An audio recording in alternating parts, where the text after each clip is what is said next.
Hello, good morning everyone. How are you all? आज तो चलो सब लोग टाइम से आ गए। Very good. I am so happy. And first of all सभी लोगों को ईद की हार्दिक शुभकामनाएं। और उसी के साथ साथ आज एक और फेस्टिवल है आपका, गुड़ी पाड़वा आई गेस। तो उसकी भी आप सभी लोगों को हार्दिक शुभकामनाएं।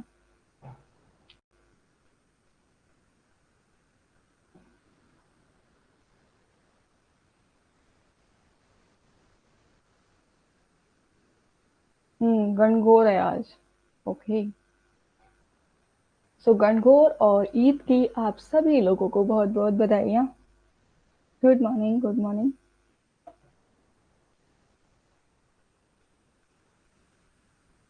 बच्चे तो मुझे ज्यादा दिख रहे हैं आज।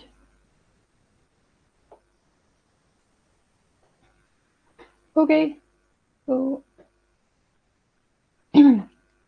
एक बार वेलकम कर लेते हैं सभी लोगों का। Hello, I am Akanksha Mathur, your UGC NET home science paper 2 faculty.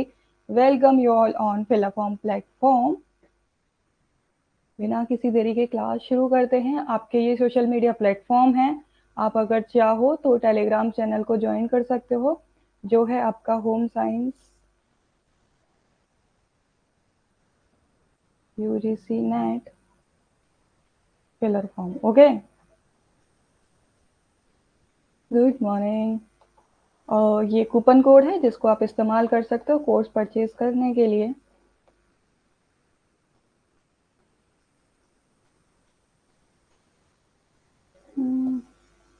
ये हम लोग कर रहे थे अपना, ठीक है। पोस्टमार्टम केयर तक हम लोगों ने कर लिया था। डन। अब यहाँ हम देख लेते हैं कि आपका जो इन्फेंट होता है, अभी तक न्यू बॉर्न, ये सारी चीज देख रहे थे कि बच्चे ने किस तरीके से बर्थ लिया अपना, ठीक है। कौन कौन सी स्टेज पे आपके उसके किस किस ऑर्गन का डेवलपमेंट होता है, ये सब चीजें हमने कल कवर आउट की थी। डन। अब यहाँ पे हम देख लेते हैं कि जैसे ही बच्चे का बर्थ हो जाता है, 0 to 14 डेज तक याद रखना वो न्यू बॉर्न कहलाता है। आफ्टर द 14 डेज वो इन्फेंट की कैटेगरी में आ जाता है, 2 साल तक। इन्फेंट का टाइम पीरियड आप लोगों ने ज्यादातर देखा होगा 0 to 2 years तक देखा होगा, लेकिन नहीं, 0 से लेके 14 डेज तक आपका बच्चा जो है वो न्यू बॉर्न की कैटेगरी में आता है, उसको न्यू बॉर्न कहा जाता है। और फिर 2 साल तक का बच्चा आपका इन्फेंट रहता है, ठीक है। तो अब यहाँ पे जो इन्फेंट होता है ना, उसकी बॉडी में बहुत रैपिड चेंजेस होते हैं, बहुत जल्दी जल्दी चेंजेस आपको देखने को मिलेंगे। 2 साल तक का बच्चा बहुत चेंज हो जाता है जब उसने जन्म लिया होता है। जन्म से लेकर आप 2 साल तक ही क्यों, आप 1-2 मंथ में ही देखा करो, बहुत चेंज हो जाते हैं। क्यों? क्योंकि इन्फेंसी टाइम पीरियड ऐसा है जहाँ पे बेबी की बॉडी में बहुत रैपिड डेवलपमेंट देखा जाता है। फिजिकल डेवलपमेंट यहाँ पे शुरू हो जाते हैं। हेड और अदर बॉडी पार्ट्स को वो मूव करना शुरू कर देता है, ठीक है। स्टार्टिंग में वो क्या है, सक करना शुरू करता है। सबसे पहला जो उसका रिफ्लेक्शन रहता है वो सकिंग रिफ्लेक्शन रहता है, जिसके थ्रू मदर फीड कराती है, ठीक है। वो फीड करता है बच्चा। फिर बैठना सीखता है, बैठने के बाद में वो खड़ा होना सीखता है, खड़े होने के बाद में चलना सीखता है। लेकिन जो फर्स्ट उसका रिफ्लेक्शन जो रहता है वो शकिंग रिफ्लेक्शन ही रहता है। बच्चे के रिफ्लेक्शन काफी बार एग्जाम में पूछे जाते हैं, वो देख लो जरा। देखो, न्यू बॉर्न टू 2 मंथ, यहाँ लिखा हुआ है कि नहीं लिखा हुआ? न्यू बॉर्न टू 2 मंथ तक क्या है, न्यू बॉर्न आपका टाइम पीरियड रहता है 0 to 14 डेज। 14 दिन तक बच्चा नवजात शिशु ही कहलाता है, ठीक है। तो यहाँ पे 2 महीने तक बच्चा क्या क्या चीजें कर सकता है कि अपने हेड को लिफ्ट कर सकता है एंड देन टर्न कर सकता है, यानी कि ऊपर भी उठा सकता है और उसको दाएं बाएं भी कर सकता है। और साथ ही साथ वो अपनी बैक पे लेटा रहता है। अभी स्टमक के बल नहीं लेटा है वो सिर्फ और सिर्फ अपनी बैक पे लेटा है और अपने हेड को लिफ्ट कर सकता है और टर्न भी कर सकता है उसे, ठीक है। उसके बाद में उसके जो हाथ है उसकी मुट्ठी बना सकता है इस तरीके से, ठीक है। और अपने आर्म्स हैं उनको भी फ्लेक्स कर सकता है। साथ ही साथ neck is enable to support and head. तो यहाँ पे क्या होता है कि वो यहाँ पे बैठ नहीं सकता है। क्यों? क्योंकि उसका जो नेक है ना, उस पर अभी कोई सपोर्ट नहीं होता है। जब भी आप लोगों ने देखा होगा, अगर आप बच्चे को उठाते भी हो तो उसकी नेक पे सपोर्ट रखते हो। क्यों? क्योंकि जो बच्चे की जो स्टार्टिंग में जो बोन्स बनी होती है ना, वो कार्टिलेज की बनी होती है, जो बहुत ज्यादा सॉफ्ट होती हैं। तो इसीलिए नेक इंजरी ना हो जाए, बोन्स गलत डायरेक्शन में डेवलप ना हो, उस वजह से नेक पे सपोर्ट डाला जाता है बच्चे की, ताकि उसका नेक डेवलपमेंट प्रॉपर तरीके से होने लगे और हेड पे कोई इम्पैक्ट ना देखने को मिले, हेड को सपोर्ट मिल सके। Okay. Extend arms then bend and pull them with a brief cry. मतलब क्या है कि बच्चे अक्सर क्या करते हैं कि जब रोते हैं तो अपनी जो आर्म्स होती है उनको फैला भी लेते हैं और बेंड भी कर लेते हैं, ये ज्यादातर करते हैं। और जब बच्चे रोते हैं ना तो वो लाउड साउंड और मूवमेंट इन दोनों के साथ में रोते हैं। आप लोगों ने देखा होगा कि बच्चों का रोना भी ना बहुत अलग अलग तरीके का होता है। एक रिसर्च हुई थी जहाँ पे स्टडी की गई थी, जहाँ ये पता लगाया गया था कि अगर बच्चे को भूख लग रही है तो उसका क्राई किस तरीके का है, एंड देन अगर उसको कुछ इरिटेशन हो रही है, बॉडी में कुछ प्रॉब्लम हो रही है तो वो अलग तरीके से रोता है, कुछ पेन हो रहा है तो उसका रोना अलग तरीके से होता है। और ये सारी जो लैंग्वेज है, क्योंकि यहाँ पे वो बोल नहीं पा रहा है लेकिन रोने के थ्रू वो अपना कम्युनिकेशन करता है। इसीलिए कहा जाता है जब बच्चा फर्स्ट टाइम जो कम्युनिकेट करता है ना, वो रोकर ही कम्युनिकेट करता है। ओके। और 2 मंथ तक ना बच्चा अपने हाथ को एक तरीके से ना पकड़ सकता है चीजों को। अगर आप बच्चे को कुछ पकड़ने को दोगे तो 2 महीने तक उसकी ग्रिस्प पावर जो है वो डेवलप हो जाती है। देखो, नेक में क्या होता है कि नेक की जो बोन होती है ना, वो अभी बहुत ज्यादा सॉफ्ट होती है, कार्टिलेज की बनी हुई होती है। तो अगर आप नेक पे बिना किसी सपोर्ट के अगर बच्चे को बिठा भी रहे हो तो वो उसके हेड के लिए काफी हार्मफुल हो सकता है। इसीलिए अगर जब भी बच्चे का हेड पे हमेशा सपोर्ट रखना चाहिए। अगर आप बच्चे को उठा भी रहे हो तो नेक पे, यहाँ पे जो बैक साइड होता है ना, तो यहाँ पे हाथ रख के सपोर्ट देके तब उठाना चाहिए, जिससे कि बच्चे के सिर पे ज्यादा लोड ना पड़े। ठीक है।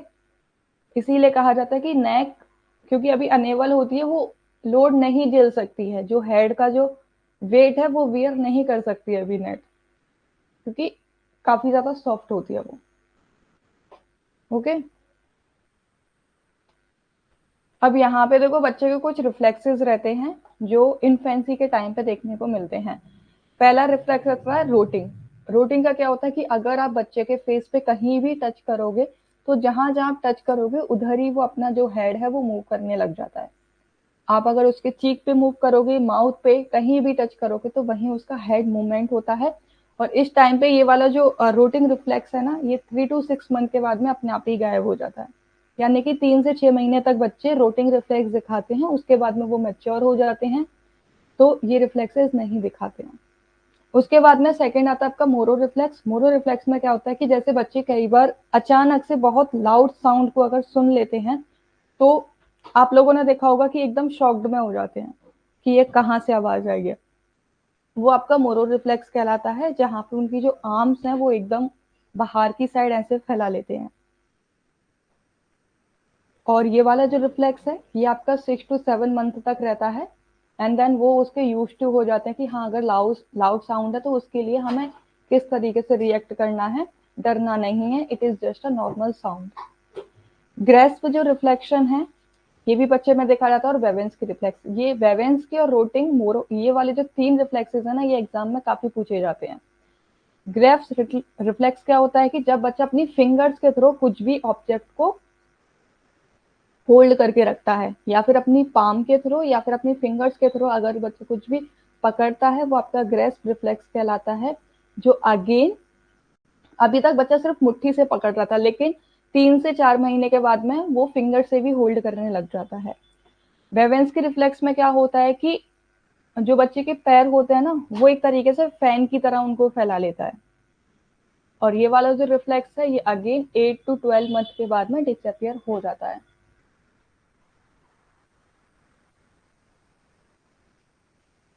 ओके, नोट डाउन करो, चलो पहले नोट डाउन कर लो। इसमें कुछ मत लिखना, बस यहाँ रिफ्लेक्स लिख लेना। और ये बस हल्का सा डिस्क्रिप्शन लिखना, ज्यादा लिखने की जरूरत नहीं है। ये वाला चाहो तो लिखना, अदरवाइज मत लिखना। बस इंपॉर्टेंट ये है कि कौन सा रिफ्लेक्शन किस चीज के लिए होता है, ये आपको पता हो।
ये हिंदी में नहीं है, ये इंग्लिश में ही है। ये इसको ऐसे ही नोट डाउन कर लो, क्योंकि हिंदी में भी नाम सेम है।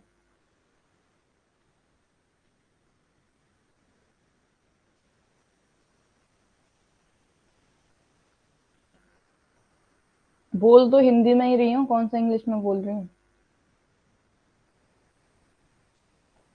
अब देखो, बच्चा जब बच्चे का जो जन्म हो जाता है ना, आपका जो न्यूबॉर्न होता है, इन्फेंट की जब कैटेगरी में होता है ना, तो वो अपने कुछ ऐसे रिफ्लेक्सेस शो करता है।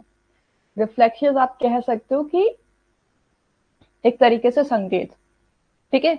तो वहां पे क्या होता है कि सबसे जो बच्चा, आपने देखा एक सकिंग रिफ्लेक्स होता है। सकिंग रिफ्लेक्स में क्या होता है कि वो या तो अपने अंगूठे को सक करता रहता है, फीड करता है तब, ठीक है। अब यहाँ पे रोटिंग रिफ्लेक्स में क्या होता है, जैसे कि फॉर एग्जाम्पल अभी मुझे बच्चा समझ लो, तो अब जैसे अगर आपने बच्चे के यहाँ पे अगर टच किया ना, बच्चे के चीक पे टच किया, तो बच्चा इस तरीके से अपना हेड है वो मूव करने लग जाएगा, रोट करने लग जाएगा। रोटिंग मतलब घूमने लग जाएगा, वैसे ही अपना अपने माउथ को ओपन करने लग जाएगा और अपने हेड को मतलब इस तरीके से किया, इस तरीके से करने लग जाएगा, जैसे उसको लगेगा कि कुछ उसको खाने को दिया जा रहा है, ठीक है। तो अपनी जहां जहां अगर आप उसको यहाँ टच करोगे तो बच्चा इस तरीके से अपना हेड करने लग जाएगा, नोज पे करोगे तो ऐसे करने लग जाएगा।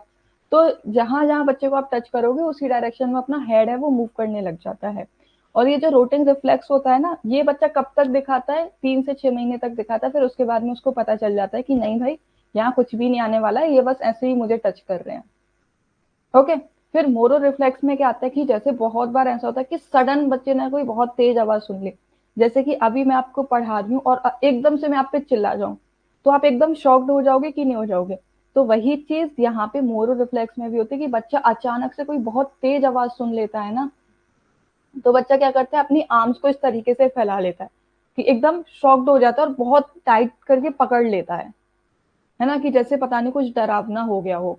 तो वो आपका मोरो रिफ्लेक्स कहलाता है, जो कि बच्चा 6 से 7 महीने तक ऐसा करता है। फिर उसके बाद में वो यूज टू हो जाता है कि लाउड साउंड के प्रति ये परमानेंट उसका रिएक्शन बन जाता है कि कैसे क्या करना है। फिर ग्रेस्प रिफ्लेक्शन में क्या आता है कि जैसे कुछ भी आप बच्चे को पकड़ाओगे तो पहले सबसे पहले वो अपनी पाम से पकड़ता है, इस तरीके से जो हम कल भी देख रहे थे कि अपने पूरे हथेली के द्वारा वो पकड़ता है, ठीक है। किसी भी ऑब्जेक्ट को, ये 3 से 4 महीने तक रहता है, वॉलेंट्री ग्रेस्पिंग रहती है। फिर उसके बाद में अगेन जब उसको कुछ पकड़ाया जाता है तभी वो चीजें पकड़ता है, कब पकड़ना है कब नहीं, फिंगर्स का भी इस्तेमाल करने लग जाता है। बेवेंस्की में ये होता है कि यहाँ पे आपने देखा होगा कि अगर आप बच्चे के पैर पे, ठीक है, टो पे अगर आप उसको इस तरीके से गुदगुदी करते हो तो वो अपने पैर को इस तरीके से फैला लेता है, फैन की तरह ऐसा फैला लेगा पूरा। वो आपका वेवेंस रिफ्लेक्शन कहलाता है, जो कि आपके 8 से 12 महीने के बाद में तक ही रहता है। उसके बाद में वो ऐसा कुछ भी शो नहीं करता है। ओके।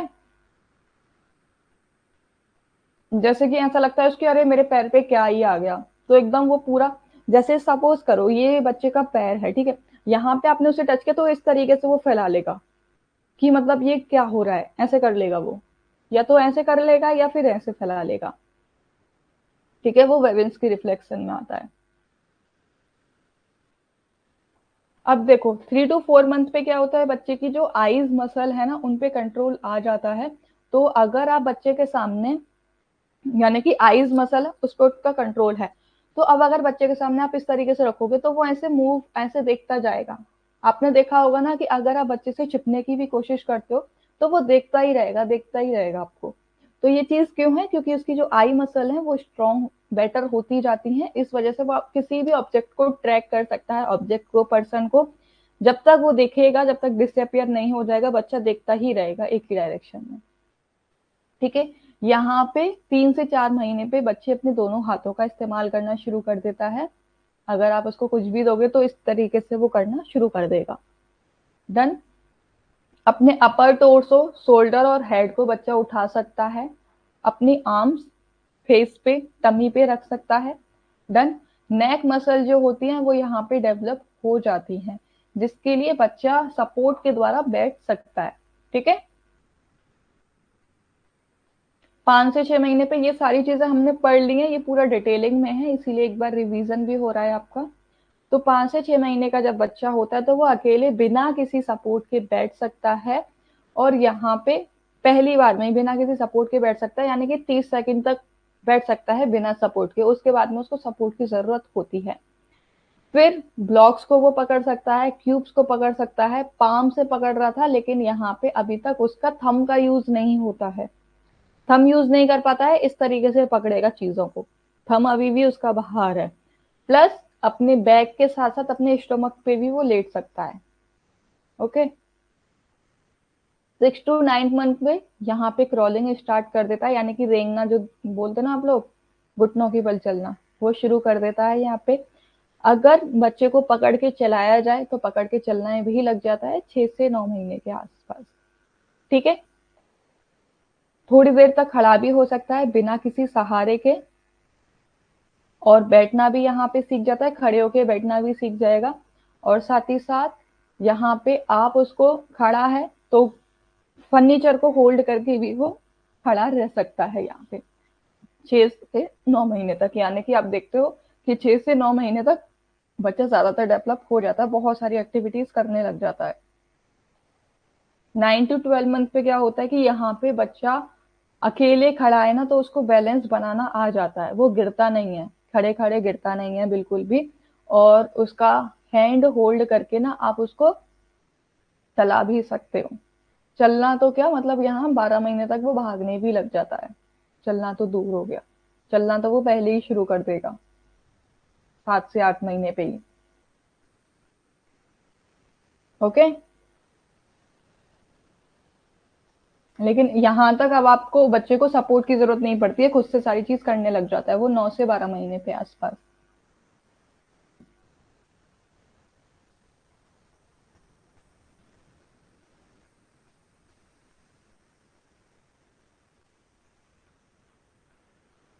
डन।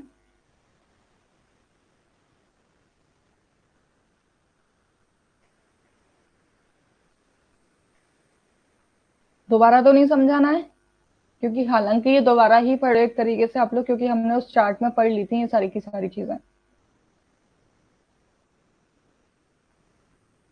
अब देखो, चाइल्डहुड का टाइम पीरियड यहाँ पे 0 to 12 ईयर्स लिखा है, लेकिन आप 0 to 12 मत लिखना भाई, क्योंकि आपको पता है 0 to 2 ईयर्स तक आपका इन्फेंट का टाइम पीरियड होता है, इन्फेंसी। ओके, तो ये जो चाइल्डहुड वाला जो पीरियड होता है ना, ये अगेन डिपेंडेंटी वाला पीरियड ही रहता है। यहाँ पे बच्चा अभी डिपेंड ही रहता है अपने पेरेंट्स पे ही। साथ ही साथ सोसाइटी में उसका क्या रोल रहता है कि सिर्फ खेलना है और कुछ भी नहीं, खेल कर ही उसका रोल रहता है और कुछ भी नहीं रहता है, ना वो किसी को समझा रहा है ना किसी से बात, कुछ भी नहीं, सिर्फ उसको खेलने से मतलब रहता है। पर्सनल ग्रोथ क्या होती है कि यहाँ पे वो वैल्यूज और बिलीफ को कॉपी करने लग जाता है।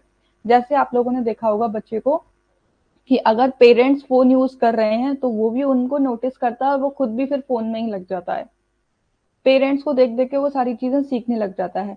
लर्निंग फेज यहाँ रहता है, यानी कि प्राइमरी एजुकेशन यहाँ स्टार्ट हो जाती है। आप लोगों ने देखा होगा बच्चे को प्ले स्कूल में डाल दिया जाता है, प्ले ग्रुप स्कूल में। रिलेशन यहाँ पे क्या है कि उसका ट्रस्ट बिल्डिंग होने लग जाता है, वो भरोसा करने लग जाता है कि ओके ये मेरे ही साथी हैं, ये कहीं भी नहीं जाने वाले हैं।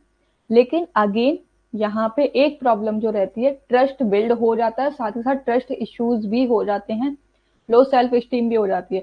जैसे कई बार आपने देखा होगा कि बच्चों को स्ट्रेंज एंजाइटी होती है, बच्चे सिर्फ अपनी मदर के पास में, फादर के पास में, या फिर जो उसके 24 घंटे उसके आसपास रहते हैं उन्हीं के पास में जाता है, कोई अगर अनजान व्यक्ति उसके पास जाए तो वो एकदम रोने लग जाता है। तो यहाँ पे उसको ट्रस्ट वो धीरे धीरे बिल्ड कर रहा होता है, तो इसीलिए यहाँ उसको ट्रस्ट इश्यूज रहते हैं, कंप्लीटली ट्रस्ट इश्यूज, ट्रस्ट नहीं कर पाते हैं वो किसी अनजान व्यक्ति पे तो बिल्कुल भी नहीं। ठीक है, अब यहाँ पे ना बच्चों को कुछ प्रॉब्लम भी फेस करनी पड़ती है, ट्रस्ट इशू तो आपने देखा। अब आपके यूनिट में ना एक टॉपिक है स्पेशल नीड करके, तो उसको देख लेना। तो यहाँ पे ना डेवलपमेंटल प्रॉब्लम बच्चे में होती है, कुछ डिसेबिलिटीज देखने को मिलती हैं। हर बच्चा अपने आप में अलग होता है, उसकी स्ट्रेंथ, पर्सनालिटी, एक्सपीरियंस हर किसी के अलग अलग होते हैं, उसकी परवरिश अलग अलग तरीके से की जाती है। ठीक है, ये जो डिसेबिलिटी होती है ना, ये किस वजह से होती है, या तो हेरिडिटी या फिर इन्वायरमेंट, या तो उसको वंशानुक्रम मिला हो कुछ भी कमी बॉडी में, या फिर आपके इन्वायरमेंट में रह के हो गई हो। जैसे कि अगर आपने देखा होगा हेरिडिटी में क्या है कि बहुत से बच्चे क्या कहते हैं डायबिटिक ही पैदा होते हैं, मदर को डायबिटीज है तो बच्चे भी डायबिटिक पैदा हो जाते हैं। इन्वायरमेंट में क्या है, आप एक ऐसी जगह रह रहे हो जहाँ पे बहुत ज्यादा पॉल्यूशन है, तो आपको लंग्स प्रॉब्लम हो सकती है, ठीक है, आईज प्रॉब्लम हो सकती है। तो ये चीजें क्या हो जाती है कि बच्चे में डिसेबिलिटी ये देखी जाती है, कुछ तो हेरिडिटी होती है, कुछ इन्वायरमेंटल होती हैं। अब ये जो बच्चे होते हैं ना, स्पेशल नीड वाले जो बच्चे होते हैं जो कि डिसेबल होते हैं, ये काफी ज्यादा इंपॉर्टेंट होते हैं सोसाइटी के लिए, स्कूल के लिए, इनको केयर गिवर्स की आवश्यकता होती है। यानी कि एक तरीके से आप कह सकते हो ये हेल्पिंग चिल्ड्रन होते हैं। इनको बिना किसी हेल्प के ही अपना काम नहीं कर सकते हैं, इनको एक्स्ट्रा केयर की नीड होती ही होती है, क्योंकि ये फिजिकल डिसेबिलिटी के साथ साथ स्पेशल एबिलिटीज भी इनके अंदर होती हैं। अब यहाँ पे देखो, थोड़ा डिटेलिंग में देखो इसको, कि चिल्ड्रन विद स्पेशल नीड, यानी कि जो स्पेशल नीड वाले जो बच्चे होते हैं, वहां पे ना वो कैसे कहेंगे हम लोग कि स्पेशल नीड वाले बच्चे, इनको एक्स्ट्रा केयर की जरूरत है। वो बच्चे जहाँ पे बच्चे किसी एक सिंड्रोम के साथ में पैदा हुए हों, जैसे कि fragile x syndrome, terminal illness हुई हो उनको, प्रोफाउंड कॉग्निटिव इम्पेयरमेंट हुआ हो, कॉग्निटिव इम्पेयरमेंट यानी कि उनको लर्निंग करने में बहुत ज्यादा प्रॉब्लम होती हो, साइकेट्रिस्ट प्रॉब्लम हो, साइकेट्रिस्ट प्रॉब्लम है, या आपने देखा होगा बहुत सारे बच्चे ऐसे कि उनको एंगर इश्यूज बहुत ज्यादा होते हैं, है ना, बहुत जल्दी वो डर जाते हैं, सैड रहते हैं, चिड़चिड़े हो जाते हैं, फ्रस्ट्रेशन, ये सारी चीजें आपके क्या है, स्पेशल नीड की कैटेगरी में ये बच्चे आ जाते हैं। इन बच्चों के साथ में अगर कोई भी अपना इनको गोल पूरा करना है, कुछ भी पूरा करना है, तो इनको गाइडेंस और हेल्प की आवश्यकता होती ही होती है, ठीक है, सोशली, इमोशनली, मेडिकली, ठीक है, इनकी आवश्यकता होती ही होती है। इन सब के थ्रू इनको बेटर फील कराया जा सकता है स्पेशल नीड वाले बच्चों को। अगर आपने देखा होगा कि बहुत सारे बच्चे एडीएचडी वाले होते हैं, उनको फोकस नहीं कर पाते हैं वो अपना, आप उनको कुछ भी काम दो फोकस नहीं कर पाएंगे एकदम, या तो बहुत ज्यादा खुश हो जाएंगे या बहुत ज्यादा वो दुखी हो जाएंगे, तो ऐसे स्पेशल नीड की कैटेगरी में आता है। कुछ बच्चे ब्लाइंड होते हैं स्टार्टिंग से ही, तो वो स्पेशल नीड की कंडीशन में आ जाते हैं क्योंकि उनको एक्स्ट्रा केयर की जरूरत है। तो जहाँ पे आपको एक्स्ट्रा एफर्ट्स डालने पड़े उसके एकेडमिक, सोशल, इमोशनल ग्रोथ के लिए, वो आपके स्पेशल नीड वाले बच्चे कहलाते हैं। अब यहाँ पे ना एक चीज ध्यान में रखी जाती है कि इनको ना, जो आपके आसपास के जो लोग हैं वो बहुत ज्यादा सपोर्टिव होने चाहिए, तभी आप अपनी जो भी कमी है उसको भुला के आगे बढ़ पाते हो। अगर इनको सपोर्ट नहीं मिलता है तो ये डिमोटिवेट हो जाते हैं, इनका जो कॉन्फिडेंस लेवल है बहुत ज्यादा डाउन हो जाता है, ये किसी पे ट्रस्ट नहीं कर पाते हैं पे। ओके,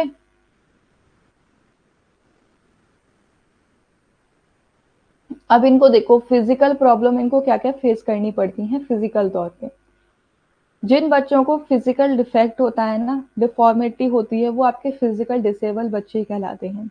जैसे कि उनको कॉग्नाइटल हो गया, या फिर उनकी एबनॉर्मल डिलीवरी हुई है तो फिजिकल चैलेंज हो जाते हैं, या फिर कोई चोट लगी है, इंजरी है, इन्वायरमेंटल है चोट, यानी कि एक्सीडेंट हो गया उनका, है ना, तो एक्सीडेंट में क्या उनके हेड पे इंजरी हो गई, या फिर उनके हाथ एक चला गया या पैर चला गया, या उनकी फिंगर्स कट गई, तो ये सारी प्रॉब्लम क्या है, फिजिकल प्रॉब्लम होती है।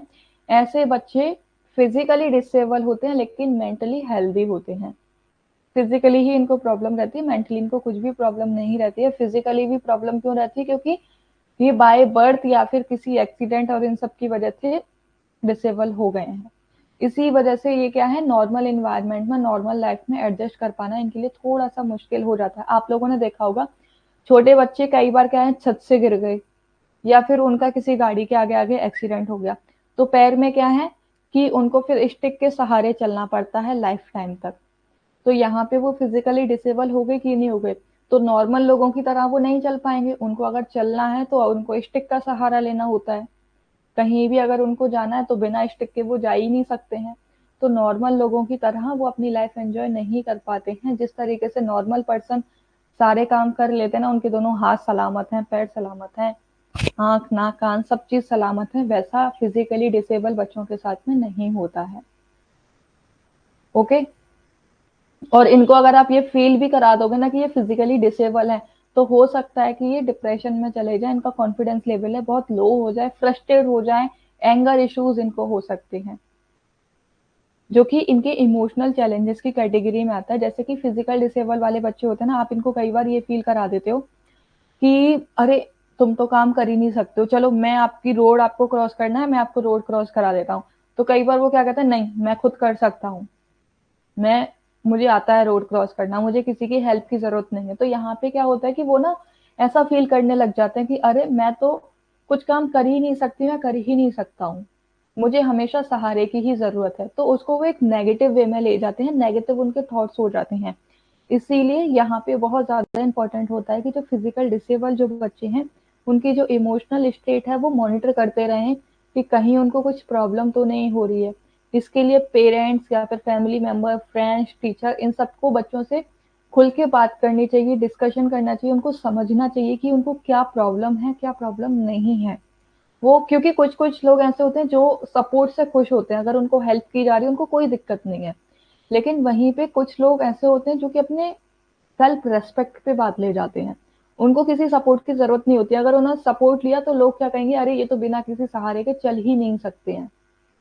तो उनको वो सुनना पसंद नहीं है, उनको ये चीज होती है कि जो करूंगा या करूंगी वो मैं खुद से करूंगी, मुझे किसी की हेल्प की जरूरत नहीं है। तो वहां पे उनको कई बार एंगर इश्यूज जो मैं बता रही थी वो होने लग जाते हैं कि हर जगह उनको ना डिमोटिवेट किया जाता है, यानी कि हर जगह उनको ये फेस करना पड़ता है कि उनको ये रियलाइज करा दिया जाता है कि आपको नीड है, किसी ना किसी की नीड है, आप खुद से कभी कुछ कर ही नहीं सकते हो।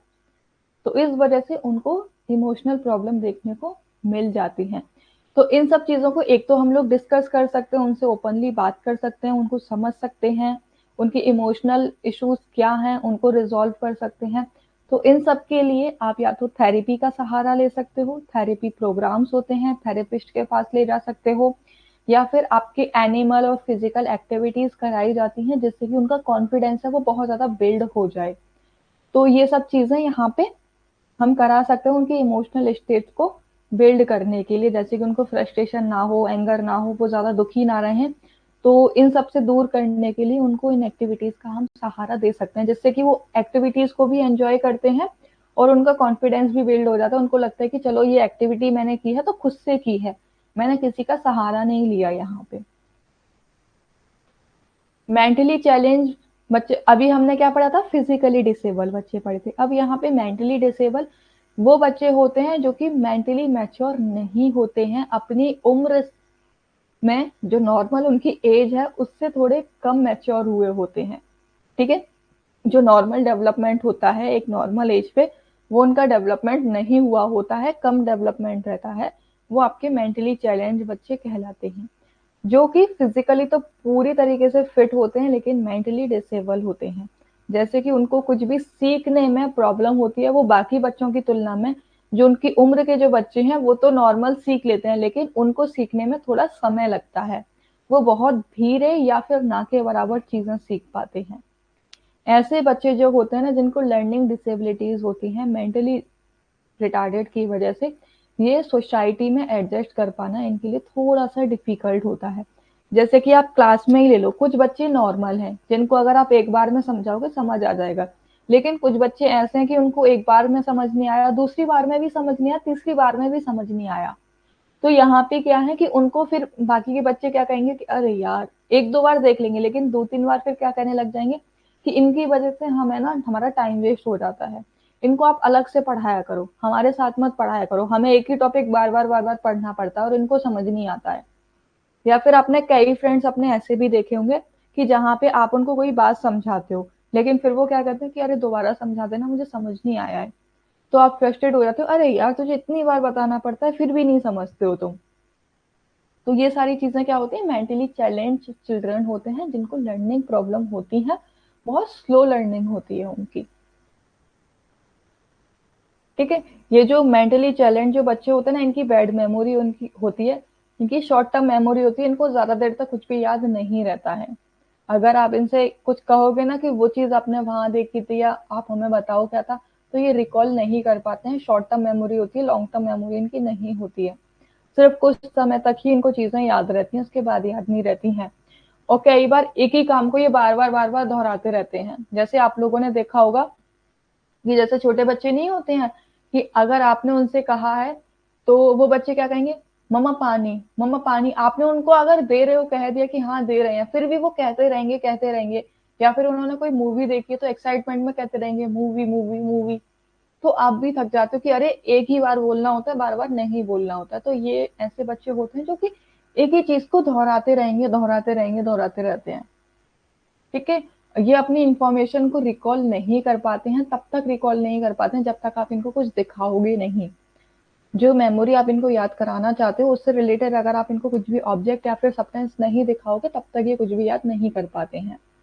ऐसे अगर सिम्टम्स देखने को मिलते हैं तो वो मेंटल रिटार्डेड बच्चे कहलाते हैं। ओके, आपके आसपास आपने बहुत से बच्चे ऐसे देखे होंगे। उसके बाद में अटेंशन डेफिशिएंसी इनको होती है। ये किसी भी एक जगह पे फोकस के साथ में नहीं बैठ सकते हैं। अगर आप इनको कोई भी एक काम दोगे, सिंगल टास्क भी अगर इनको दिया गया है तो पूरे फोकस के साथ में ये नहीं कर पाएंगे। इनका फोकस बहुत जल्दी हट जाता है, लंबे समय तक नहीं दे सकते हैं, ये अपनी अटेंशन पूरा नहीं दे सकते हैं। ठीक है, ऐसे बच्चों को टैकल करने के लिए आप उनको अवेयर कर सकते हो, उनके वर्क के बारे में उनको बता सकते हो और उनकी अटेंशन को बिल्ड कर सकते हो, तभी जाके ये प्रॉब्लम सॉल्व हो सकती है, अदरवाइज नहीं। क्योंकि आपने देखा होगा बच्चे कुछ एक काम कर रहे हैं उठ के भाग जाएंगे, उनका ध्यान ही नहीं है, पढ़ाई में भी उनका ध्यान नहीं है। तो ये सारी प्रॉब्लम उनको फेस करनी पड़ती है मेंटल रिटार्डेड वाले बच्चों को। ओके, अब यहाँ पे ना इनके ग्रॉस और फाइन मोटर स्किल्स डेवलप होते हैं।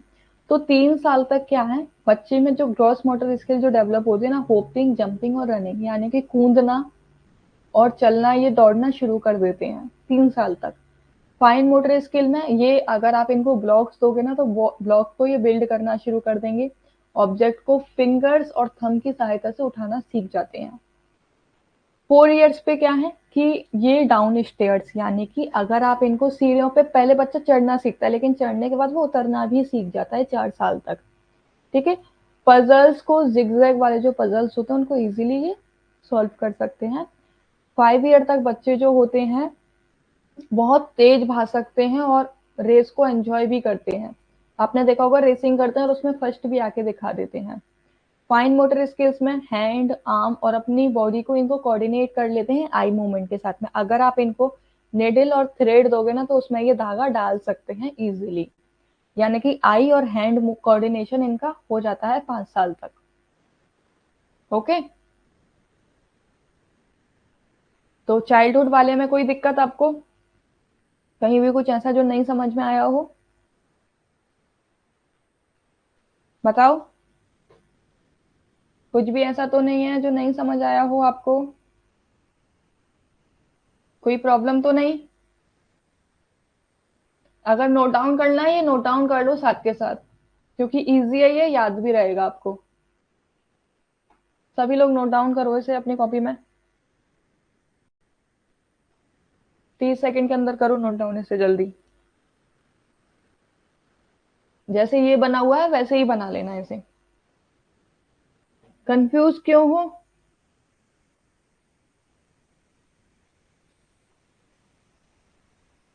एक काम करना, आप कंफ्यूज नहीं होगे, ये जितने भी मैं दिखा रही हूँ ना, ग्रॉस मोटर स्किल्स या फाइन मोटर स्किल, जो चार्ट बनाया है ना उससे आप याद कर लेना, फिर आप बिल्कुल भी कंफ्यूज नहीं होगे।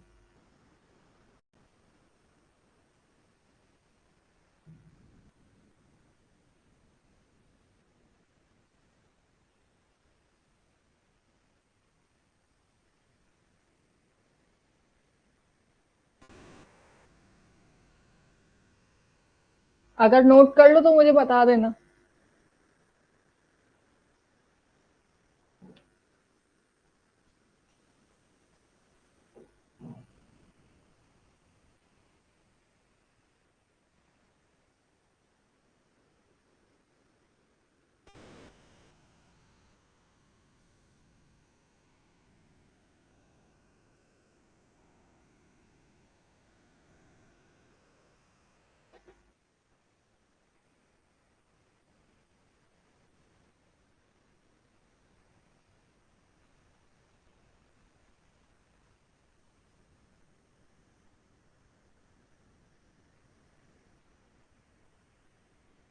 अब देखो यहाँ पे एडोलेसेंस एज का देखो, अभी तक हम लोग क्या देख रहे थे, चाइल्डहुड का देखा था हमने, इन्फेंट और चाइल्डहुड कर लिया है। एडोलेसेंस जो एज होती है वो आपकी 13 to 20 ईयर्स तक होती है। ओके। तो यहाँ पे जो मैच्योरिटी जो टाइम पीरियड होता है ना, यहाँ पे बच्चे डिपेंडेंट से, अभी आपने देखा था कि चाइल्डहुड में बच्चे क्या है, पेरेंट्स पे डिपेंड रहते हैं, लेकिन यहाँ पे वो डिपेंडेंसी से लेके इंडिपेंडेंट होते हैं, यानी कि वो अब यहाँ किसी पे डिपेंड नहीं रहते हैं, अपने काम स्वयं करते हैं, उनको किसी के सहारे की आवश्यकता नहीं पड़ती है। ठीक है। सोसाइटी में इनका रोल क्या रहता है, एक्सपेरिमेंटिंग होते हैं, ये नई नई चीजें करते हैं। पर्सनल ग्रोथ क्या होती है इनकी, कि खुद को डिस्कवर करते हैं, यानी कि खुद के बारे में ये लोग जानते हैं। लर्निंग फेज, वहां पे बच्चे अपनी प्राइमरी एजुकेशन लेते हैं, लेकिन यहाँ पे 13 से 20 साल तक के बच्चे सेकेंडरी एजुकेशन में आ जाते हैं, और अर्ली हायर एजुकेशन जो होती है, यानी कि आपका हो गया 10th और 12th, उस क्लास में ये यहाँ आ जाते हैं। यहाँ पे बच्चों में एक प्रॉब्लम जो देखने को मिलती है एडोलेसेंस एज में, कि वो ना कुछ भी अगर काम कर रहे हैं ना, तो उसके लिए वैलिडेशन उनको चाहिए होता है। उनको ये नहीं, खुद से नहीं होता कि अगर ये मैंने काम किया है तो अच्छा किया है, जब तक उनको कॉम्प्लीमेंट नहीं मिल जाएगा, दो चार लोगों से ये नहीं कह देंगे कि तुमने ये काम बहुत अच्छा किया है, तब तक वो मानते ही नहीं है। खुद पे उनको वो भरोसा ही नहीं होता है, डाउट रहते हैं, डाउट में रहेंगे वो, कि अरे मैं, लोगों को पसंद नहीं आया, मैंने ये काम किया, उनसे पूछता हूँ, अगर उनको अच्छा लगा यानी कि मैंने काम बहुत अच्छा किया है।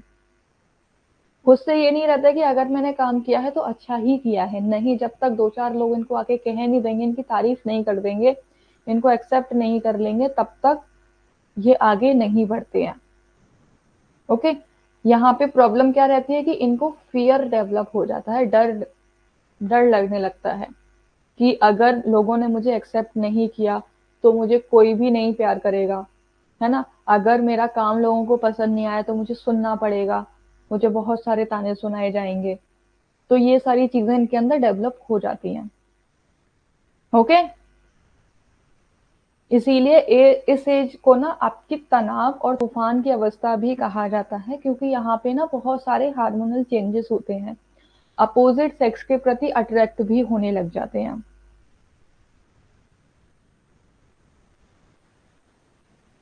डन। अर्ली एडल्टहुड वाला नहीं, क्योंकि यहाँ पे एडोलेसेंस में कुछ चीजें हैं, यहाँ पे ना इनके हार्मोनल चेंजेस आपको बहुत सारे देखने पड़ते हैं।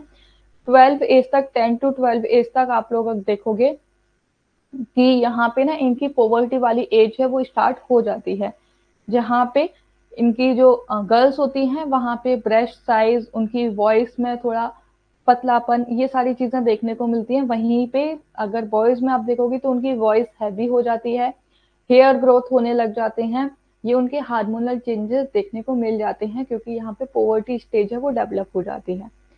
साथ ही साथ यहाँ पे बच्चों में ये और हो जाता है कि डिस्कवर करते हैं अगर ये चीज हुई है तो कैसे हुई है, पूरे रूट कॉज को जानने की कोशिश करते हैं कि ये काम हुआ है तो कैसे हुआ है, क्यों हुआ है।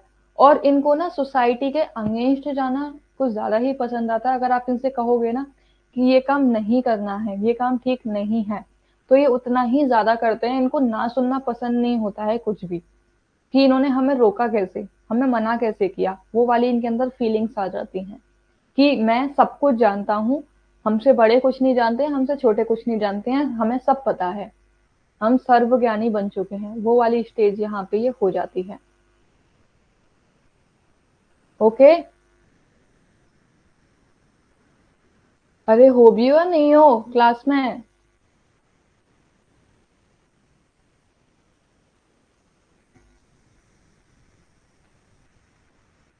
रेस्पॉन्स तो कर दो भाई जरा।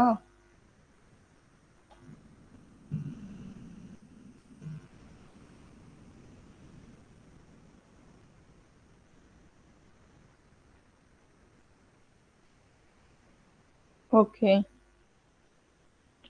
तो एडोलेसेंस में आपको ये सारी चीजें देखने को मिलती हैं। अगर आप देखोगे तो 18 से जो 20 की जो एज होती है ना, उसको आप लोग लेट एडोलेसेंस की कैटेगरी में काउंट करते हो।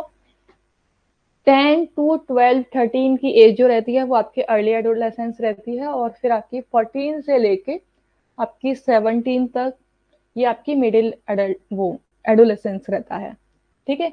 जहाँ उनको अलग अलग चीजें फेस करने को देखनी पड़ती हैं, लेकिन ओवरऑल यहाँ पे क्या रहता है कि ये अब इंडिपेंडेंट हो जाते हैं, सारे काम ये खुद से करने लगते हैं, जहाँ इनको लगता है कि हम बाहर भी खुद से जा सकते हैं, अपने सारे काम हम खुद कर सकते हैं, ना अब हमें अपने पेरेंट्स की जरूरत है, ना ही हमें अपने छोटे भाई बहनों की जरूरत है, क्योंकि छोटे भाई बहन कुछ जानते नहीं और पेरेंट्स को कुछ पता नहीं होता है कि क्या होता है इस एज में क्या नहीं होता। तभी आप लोगों ने देखा होगा आजकल कि जो एडोलेसेंस एज में जो स्कूल में है बच्चे वो बहुत ज्यादा एडवांस हो गए हैं। वो आपसे आके क्या कहेंगे, अरे आपको इस टेक्नोलॉजी के बारे में कुछ पता ही नहीं, आपको जानते ही नहीं हो, हमसे सीखो, आप पता नहीं किस दुनिया में रहते हो। ये सब चीजें सुनने को मिल जाती हैं। यहाँ उनको किसी पे ट्रस्ट नहीं रहता है, इसीलिए इस एज में ना कंट्रोल कर पाना बहुत डिफिकल्ट हो जाता है। वो सुनते नहीं, अगर आप उनको ज्यादा तेज बोलोगे तो हो सकता है कि वो घर छोड़ के चले जाएं, आपके साथ रहने से मना कर दें। तो ये सब चीजें यहाँ पे होती हैं, उनको एंगर इश्यूज काफी ज्यादा हो जाते हैं, फ्रस्ट्रेट बहुत जल्दी हो जाते हैं इस एज में। क्यों? क्योंकि इनको ना सुनना पसंद नहीं होता भाई, सुन ही नहीं सकते हैं ये, ना किसी भी कीमत पे नहीं सुन सकते। अब चलो एक दो क्वेश्चंस का मुझे जवाब दो।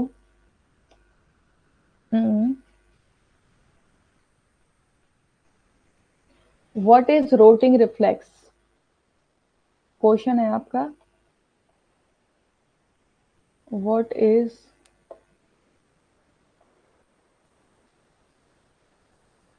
रोटिंग रिफ्लेक्स?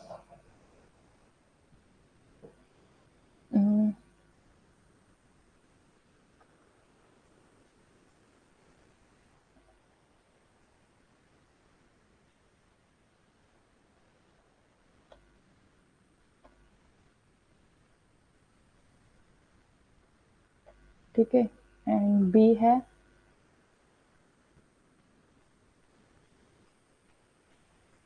सडन रिएक्शन,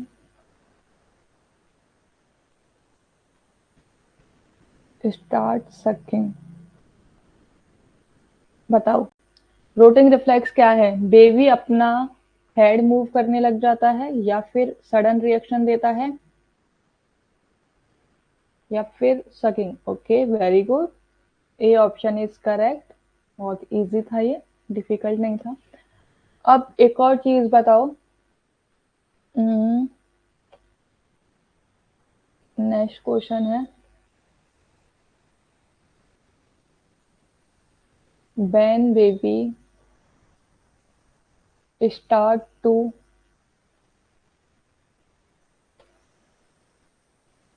स्टैंड, मतलब बेबी खड़ा होना कब शुरू कर देता है? 3 से 4 महीने पे, 5 to 6 मंथ, 6 to 7 मंथ, और 8 to 9 मंथ? बताओ। यस, हेड को मूव करने लग जाता है और ओपनिंग शुरू कर देता है।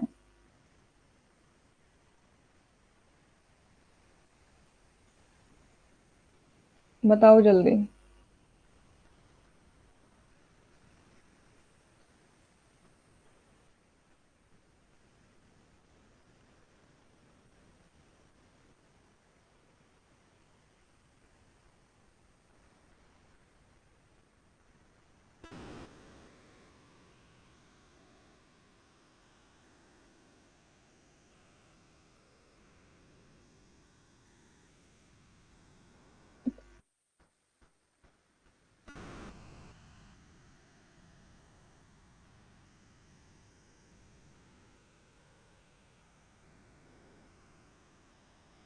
पक्का?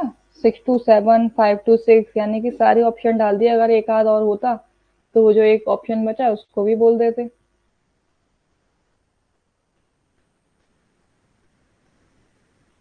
बिना हेल्प के वो 8 to 9 मंथ पे स्टार्ट कर देते हैं। ठीक है, अगर विदाउट सपोर्ट अगर उनको खड़ा होना है तो 8 to 9 मंथ पे। ठीक है, ये रहता है।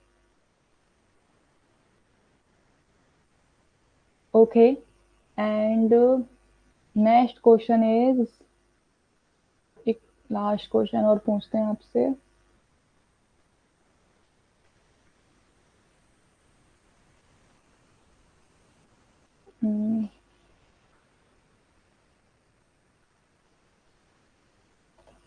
Time period of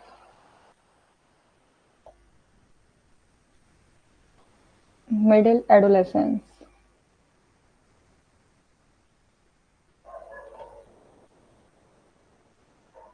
10 to 12 years, और आपका 13 to 70 years, 18 to 20 years, या फिर आपका हो गया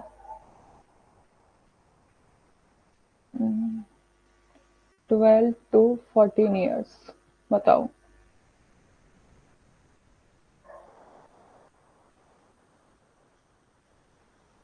हाँ बेटा, लेकिन ऑप्शन में जो अप्रोप्रिएट ऑप्शन है उसको देखोगे ना, उसमें 8 मंथ तो आ रहा है ना, 8 to 9 मंथ तो आ रहा है, 12 नहीं है तो क्या हुआ।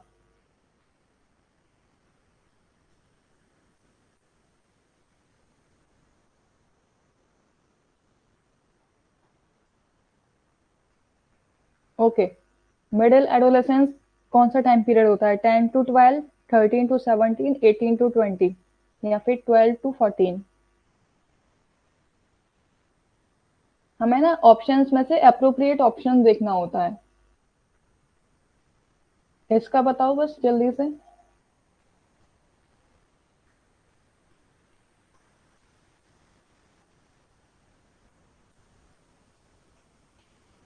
मिडिल एडोलेसेंस का टाइम पीरियड क्या होता है।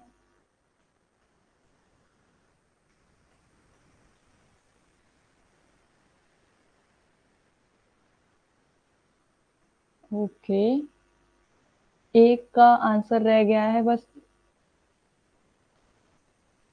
Okay, very good, option number 2 is correct. ये फर्स्ट वाला आपका अर्ली में आ जाएगा, this one is middle and this one is late. ठीक है, और ये सिर्फ आपको कंफ्यूज करने के लिए था। Okay, so thank you everyone for joining the class. मिलते हैं कल सेम टाइमिंग पे 10 AM। ओके, आई होप आपको आज की क्लास अच्छी लगी होगी। फिर भी अगर कोई भी डाउट एंड क्वेरी रहता है तो आप मैसेज कर सकते हो, पूछ सकते हो। लेकिन होमवर्क करना मत भूलना, जो भी है उसको सर्च कर लेना, रिवाइज कर लेना और शेयर कर देना। Okay, bye.